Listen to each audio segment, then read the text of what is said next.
money back! Wala akong pakialam kahit ibenta mo yung kidney mo. Ano to? Bakit may ganito kong video sa? Let them have a look. Ba't mo ginawa yun? Magaling yung kuya ko. Hindi niya kailangan uminom ng steroids para manalo. Ayoko ng shaker, Zach. Baby, you're not that special. No! You know what? I have more important things to do than help you solve this stupid crime.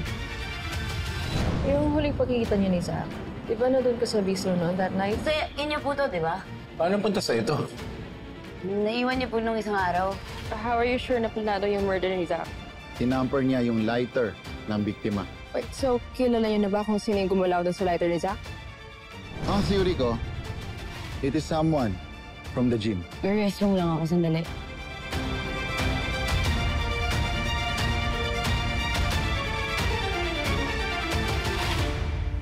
Yana Chua, ikaw ba ang pumatay sa biktima? Siguraduhin mo, hindi ka lang sa utang mawapaw. Charot! Ikaw talaga, hindi ka mabiro ah. Naalala ko lang ng mga bata pa tayo. Takot na takot ka nga sa gagamba eh.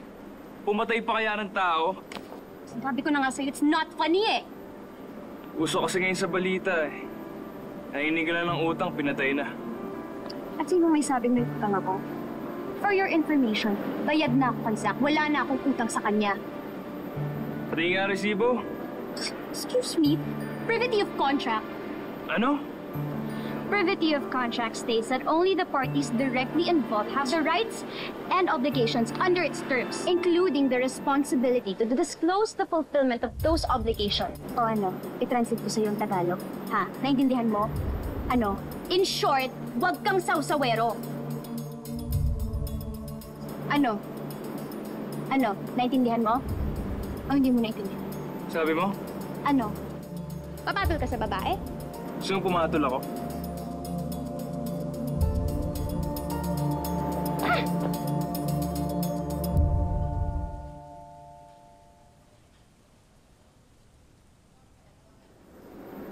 Kalalaki mong tao, pumapatol ka sa babae. Inis na kaya mo pa eh. Kainis eh. Nag-Manila lang, nagka-amnesia na. Tinatanggi ba namang close kami dati? Yari ka sa akin. Bibisiting kita.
Ngayon, pag nakita ni Coach to, edi natuwa na naman siya sa akin.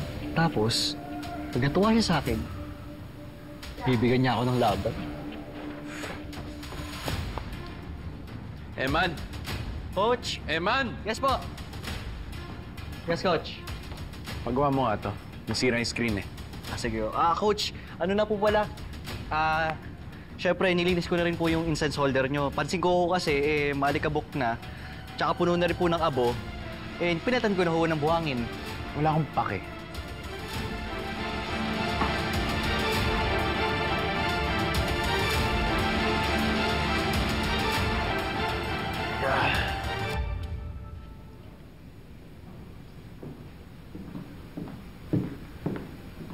Finally, some good news. Where's my money? Here. But it's only half. Di ba ang usapan natin? Full by tonight, not half. Not even quarter. Full! I'm sorry, but it's all I can give. But Zach, okay, don't worry. I have a promissory note. Okay, you'll be secure with this, and it says that I'm going to pay you. You just, okay, it's.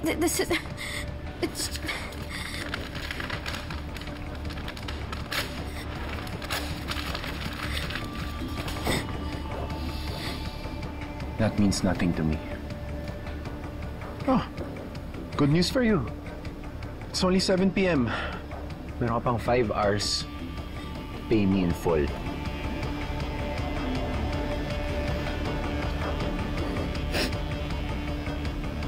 Kasi alam mo na kung ano mangyayari sa'yo.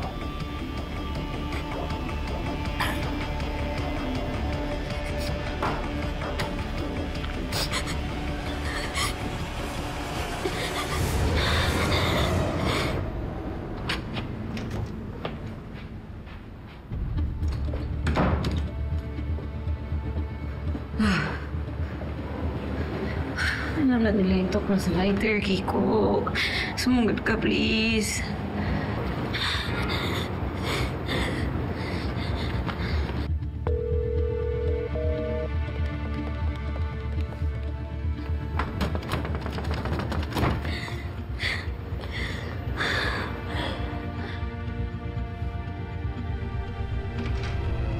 Yana! Ako to! Ano ka ba? Ba't hingal ka? I'm so sorry, Sugar. I'm so sorry, okay? Yana! I'm so sorry. I'm just not a fan of wakes, okay? It just brings back so many bad memories. I'm sorry. Relax ka lang. Ano ka ba? Ikaw, bakit ka ba nandito? Nagtatago ka rin ba? Ang sino bang gustong pumunta ng mga lamay? Lahat naman tayo eh. Nasa hassle pa kasi andyan yung investigador. Diyan yung investigator? Ha? Bakit daw siya nandito? Ano, may update na ba? May update na sa kaso? Yun nga eh. Nahanap na daw kung ano yung nag-trigger ng apoy. Yung lighter ni Coach. Yung laging nandun sa ano niya, yung incense holder niya. Teka, ba't ganyan yung reaction mo?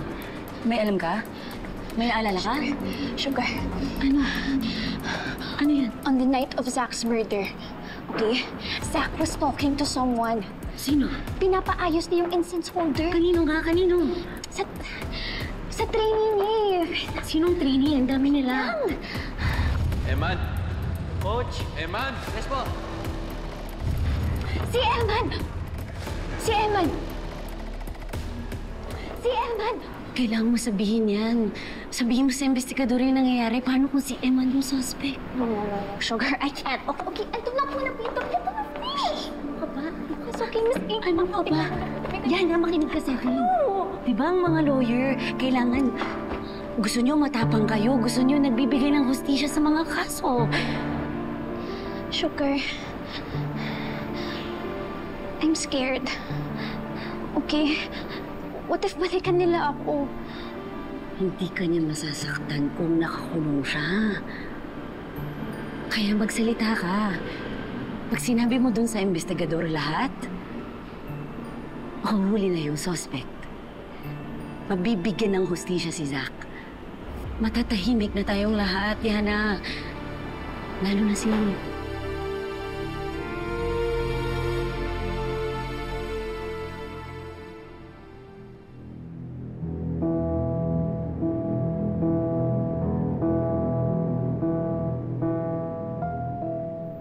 Kinakabahan ako. Mukhang ba kaya mo yan? Tubig mo. Pampatapang yan. Sige. Ano ba, Sugar? This is going to make me palpitate. Anong palpit? Halika, laktan mo pang inis. Mahilig po pala kayo sa white roses. Yung dati kong kaibigan, sabi niya, mag-ingat daw ako sa white roses. Mukhang inosente.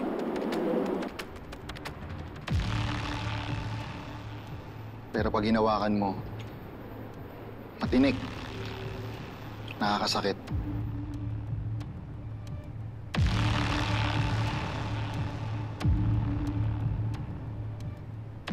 Hindi matutulong ba ako sa inyo? May alam po siya na tungkol sa Ken. Ikaw yung nakakita. Sabihin mo lang yung alam mo. Na.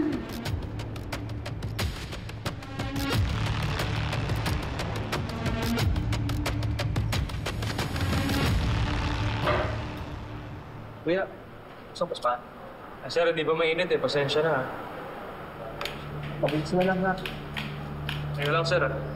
Ayaw gumana ng burner. Ano po, meron?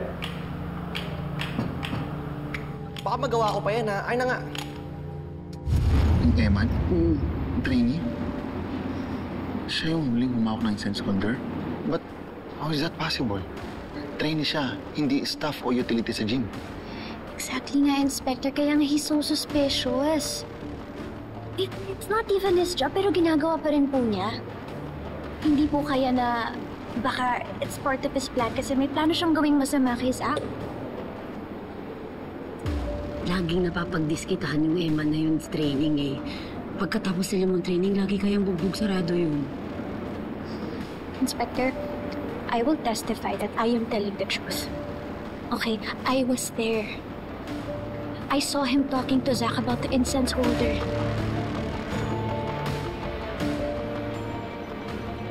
May kopya kami ng CCTV ng buong gym. Ipapa-verify ko sa partner ko kung yung Eman nga, yung huling humawak ng incense holder ng biktima. Okay na sabi. Trabaho hindi mo magawa. Pasensya na, sir. Partner, positive!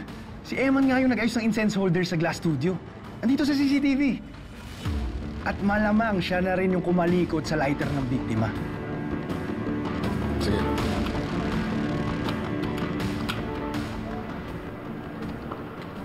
Ako na pag-anak ko. Tanga mo. Pasensya na, sir. May mainit pa to eh. Tanga-tanga ka eh. Pasensya na, sir. Sir.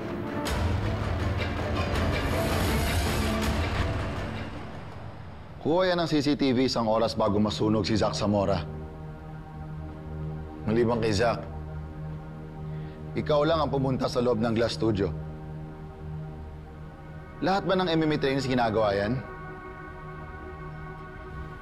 Hindi ho. Ako lang ho. Para ano? Para maplano mo yung pagsunog sa biktima? Hindi ko magagawa yan, hindi ako yan. Dahil ako nagpapalakas ako kay Coach.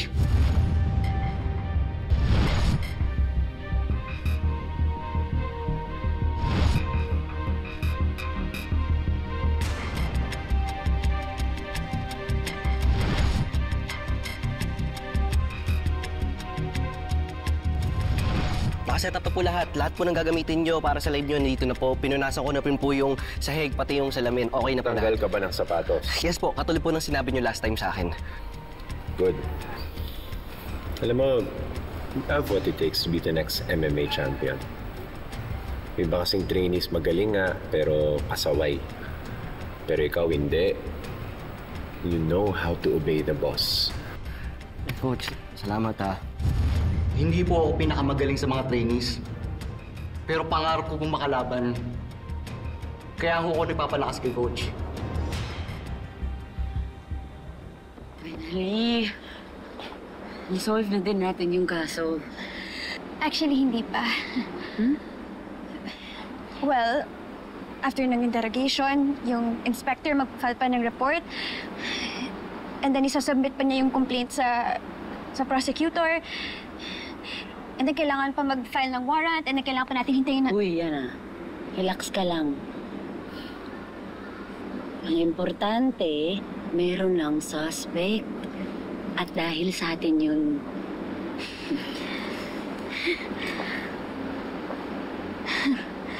Bakit? Wala lang. Parang napansin ko lang kasi parang sobrang gustong-gusto mo masolve yung kaso na to. Siyempre para kay Liv. Sa peace of mind niya. Yeah. Hirap kaya ng ganun, namatayan ka na tapos ongoing pa rin yung investigasyon. Sabagay. Alam mo, you remind me of someone very close to my heart. As in, siya yung nagpapalakas ng loob ko. Siya yung reason kung bakit ganito ako ngayon. Mami mo? Hindi. Si Yaya Alma. Yaya mo? As in. Ay. Tingnan lang. Okay.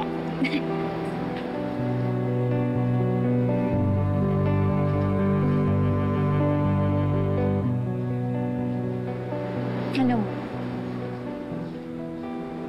now I know why Liv likes Sugar so much. Alam mo bang pinalakas niya yung loob ko? She was the one who encouraged me to tell the inspector what I know.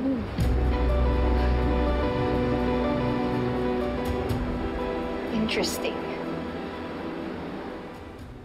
Hindi man ako kasing galing ng mga dinitrain niya para maging MMA champion. Yung dating han yung paborito eh. Si Byron. Nawala na yun. Pero kahit wala na yung paborito niya, hindi niya pa rin ako pinili. Kaya nga ako dinadaan ko na lang sa pagpapapansin. Handa ako magpaalipin. Kahit araw-araw akong palitan ng buhangin yung lintik na lagayan ng insenso na yan. Buhangin? Yung nasa loob ng insenso? Oo. Yun po yung tinatayuan ng insenso ni Coach. Ano pang nasa loob ng glass studio? Ano, yung gamit niya ho. Yung gym bag, polyeta, baby oil ho, tsaka yung inumin niya. Yung lighter? Anong lighter?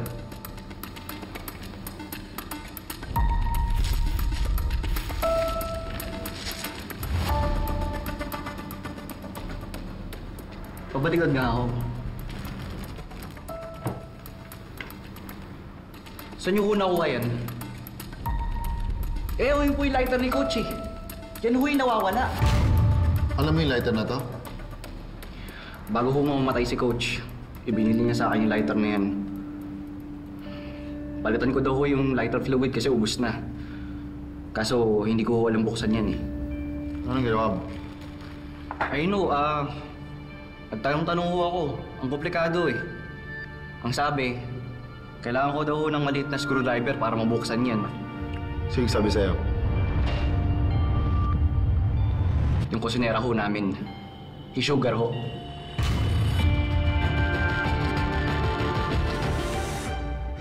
Tomorrow I can't go out, ha? Attend kami ng libing ng family friend namin. Oh, si Zach Zamora? Such a tragic death. Sinabi mo, I hate going to funerals, and you know me. I hate saying goodbyes. But I may be cold, but it's hard for me to let go. Except for that one time. It was so easy for you to give up on. Remember.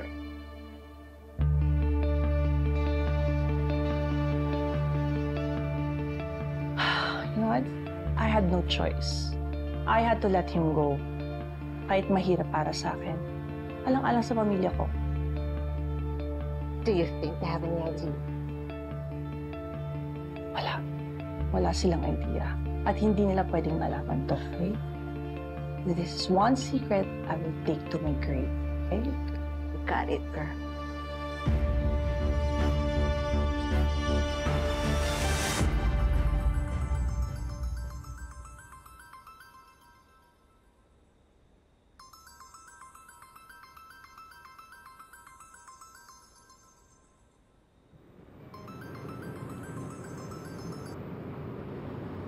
Hello? Ate, sorry. Ngayon lang ako nakatawag. Ano ba yung text mo kanina? Parang problemado ka.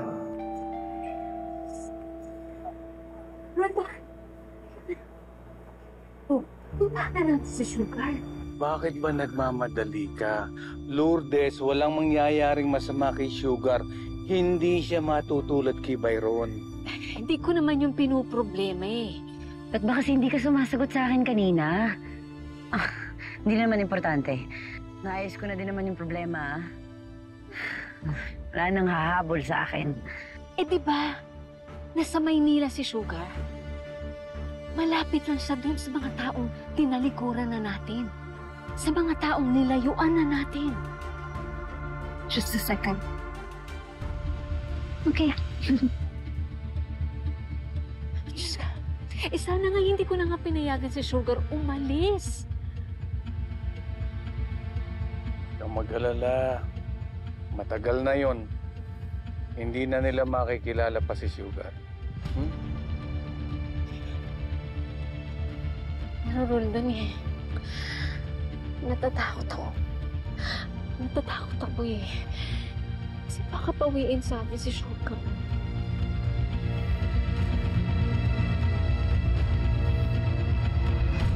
Sino nga habol? Sino nga habol sa'yo, ate? Basta, huwag mo nang isipin yun. Naayos ko na yun. Ang problemahin mo na lang ngayong pag-uwi ko.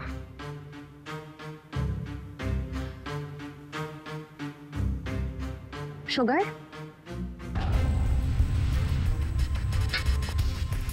Eh?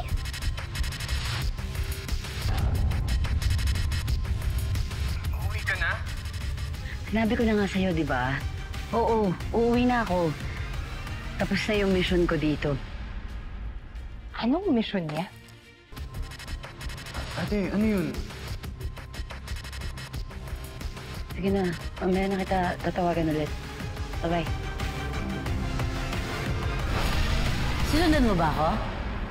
Yeah, I need to know kung ano yung tinatago mo. I heard you last time. What mission? At sino yung kausap mo? Kuya mo siya. Tama. Namatay siya sa isang aksidente sa gym. Si Zack ba ang sisisi mo sa pagkamatay niya? Hindi! Ikaw ba ang pumatay kay Zack Zamora? Ikaw ba yung bagong kaibigan ni Sugar? Alam mo, layuan mo na siya. Kung ayaw mo matulad ka sa akin. You wanna know the truth? Bakit ka pinatawag ng mga pulis? Meron ka bang hindi sinasabi sa amin? May kinalaman ka ba sa pagkamatay ni Zack?